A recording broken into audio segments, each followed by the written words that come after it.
But since we seem to have him to ourselves for the moment, we can just spend maybe the rest of the drive with him if possible.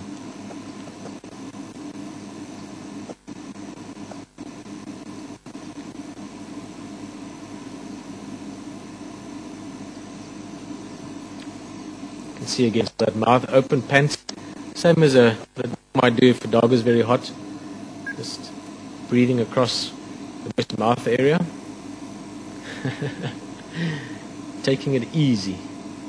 I can imagine that mane as well. It literally is the equivalent of a very thick coat, very thick matted hair, and it obviously is quite a bit warmer for a male lion than it is for a female. Of course, the benefit males gain from that is that females find a big male attractive.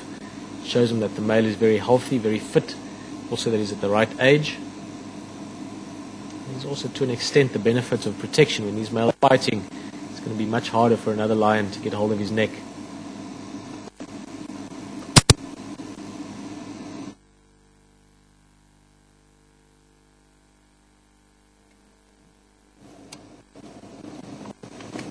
You're going to have to move a little bit more to make sure that you can stay with us here. See where else you can maybe get a good view from.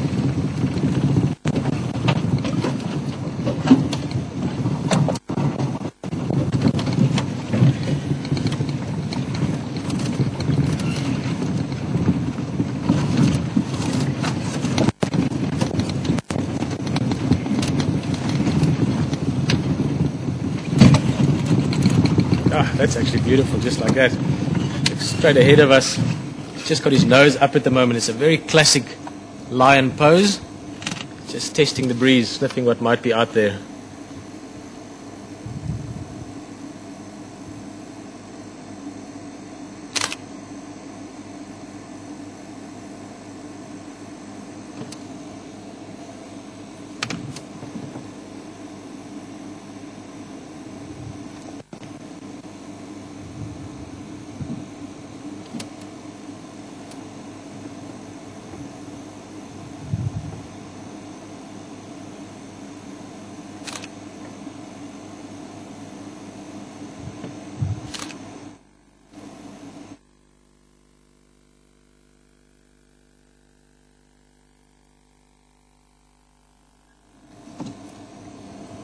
Copy on.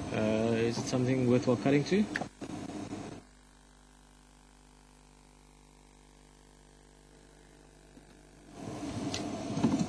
Cool copy. Chris again.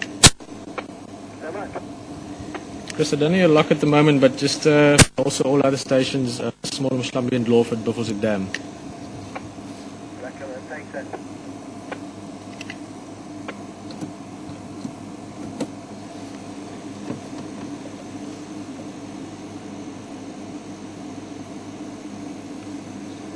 Also, this male is doing is not necessarily hunting close to the waterhole here. People often think that your predators always stay next to a waterhole and all they have to do is just sort of sit around there for a couple of hours and food will arrive on a silver platter and they just have to go grab it. Now, it does happen that they hunt around waterholes. Obviously, it does. But keep in mind also that animals are extremely careful, extremely wary and alert when they come down to waterholes. So the chance of making a kill is much harder at a waterhole. I think more likely he's come for a drink, like that. He's been in the area somewhere during the course of the day. And he's probably just going to have a drink, and then what he should do is probably closer to sunset, start moving off. Now this is right on the edge of the Nkuhuma's territory, or the Pride's territory, that he's one of the dominant males of. So what should happen around about sunset, just before he could get active again, and then he might even roar as well to vocally display his presence to other lions. Although these guys, when they're out on the edges of these territories, they don't always get as vocal as some other areas that I've been in, where lions tend to do a lot of roaring. So he might roar, he might not roar closer to sunset, but he'll get active then and start marking again, moving on, scent marking the area, probably during the course of the night catch up with his pride.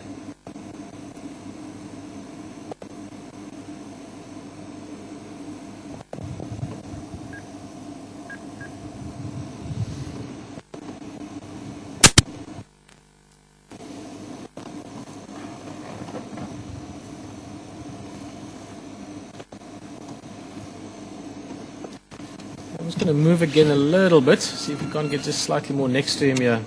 See if signal still works for us then.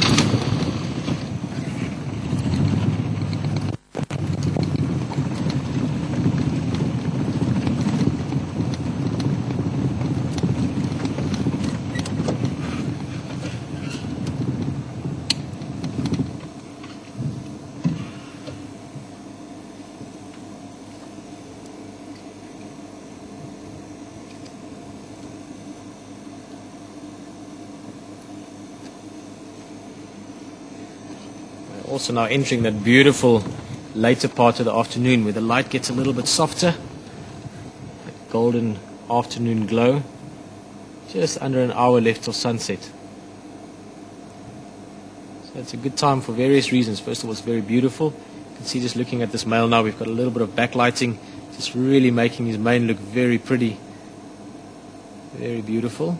Also the grass glowing a little bit.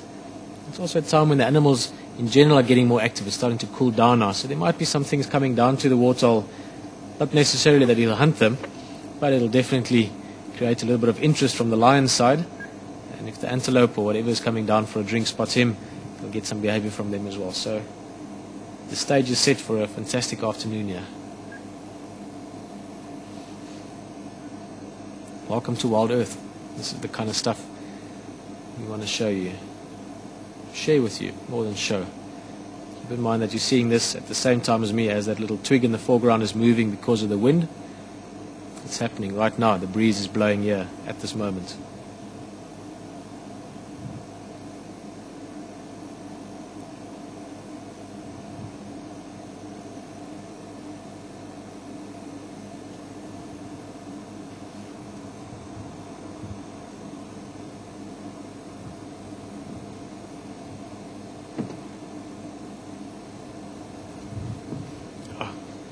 A little bit of a yawn there. Now, a yawn can have various things. Often it is just to get a good breath, same as humans.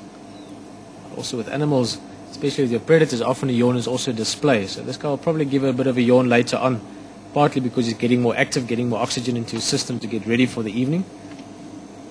But they also give yawns as a visual display, almost like I always compare it to a cowboy walking into a busy saloon, just moving his jacket slightly to the side so that you can see the 6-gun on his hip.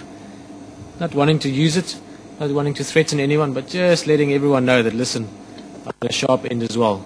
So give me my respect, give me my space.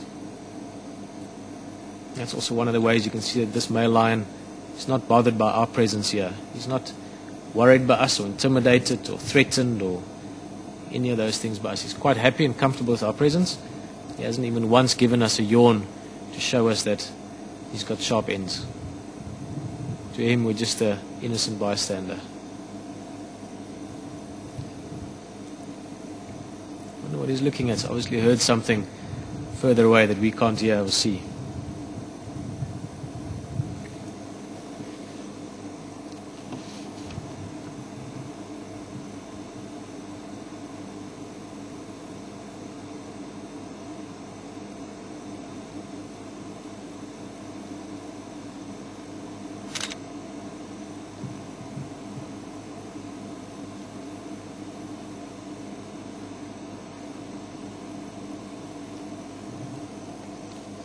What a mane. Really is a very healthy lion for this area.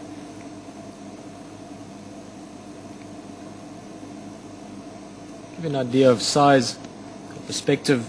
His paws would be about the size of my hand, the size of your hand.